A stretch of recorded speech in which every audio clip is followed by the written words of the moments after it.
When we started the Oregon Hops and Brewing Archives, I knew it would be different than a more traditional archive, but would still be a place where we would save and provide access to materials. But quickly, I realized that it was an opportunity to have new and unique conversations with a community, to talk to them about their stories and their own history. And these are some of the stories that we heard that we really think are worth saving.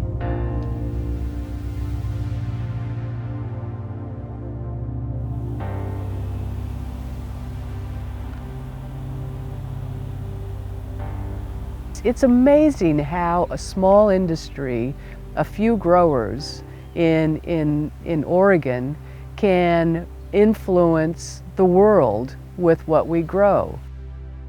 It's cultural here, as you know. I mean, starting a brewery, I feel like we've just woven ourselves into the fabric of our local culture, Corvallis and then Oregon and the Northwest.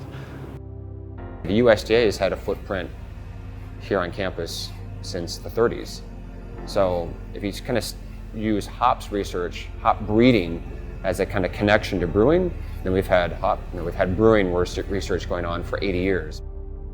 We have a pretty long history at OSU of doing research related to hops and brewing.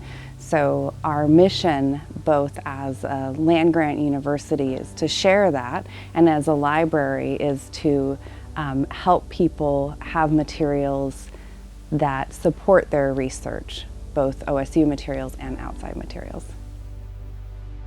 You know, the broad idea here is that we give the craft brewers a bigger palette of paint to play with in the terms of new hops to brew with. If you look at brewers, you talk to them about yeast, they're kind of excited. Talk about malt, they're kind of excited. Talk about hops, and they just light up.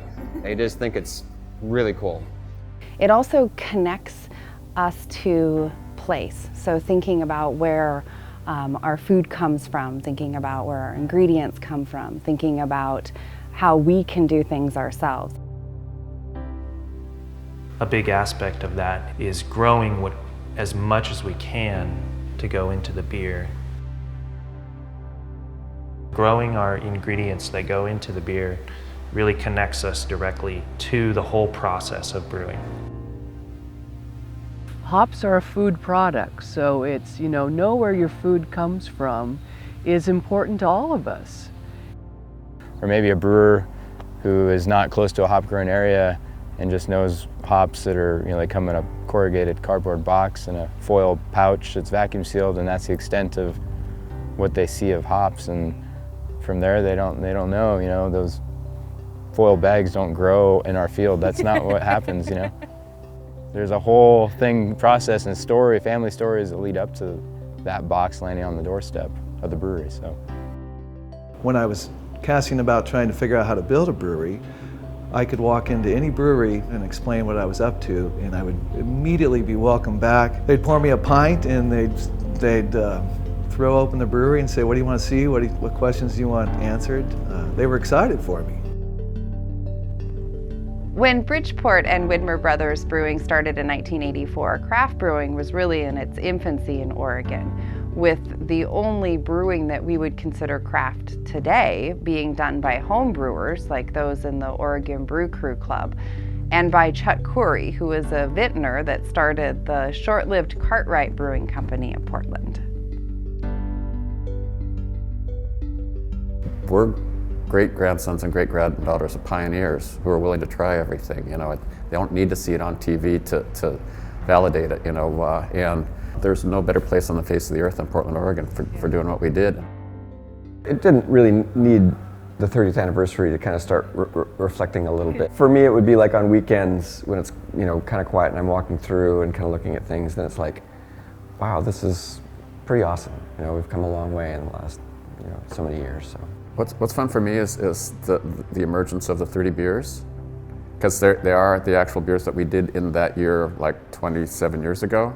When we nail it, it's, even though I haven't had that beer in like 25 years, it's like, oh my God, that is so exactly what we did 25 years ago. Like, I can remember that year, those times, so yeah, it's fun. It's really fun. This archive isn't just about hop growing or beer brewing, but is really about the culture of the whole industry. So you'll find stories about everything from labor practices to history to agriculture to economics to gender dynamics represented in our collections. Rubber boots are the ubiquitous piece of brewing equipment. Every brewer wears rubber boots of some kind or another. And I had chosen pink because it's the girl color. And you know, I walk into a brewery, I start talking the beer lingo. Next thing you know, I'm just one of the guys. But I was keenly aware that I was representing my gender. And so I wanted to remind, let's say, the whole world that, yeah, I'm one of the boys, I'm a brewer, but I'm also a woman too.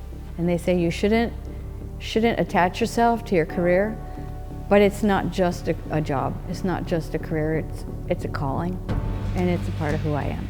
As every generation goes along, we're losing just a little bit more of it. It takes someone from outside of our industry to be able to come and understand the importance and capture it for us, because it influences so many people in so many parts of the world.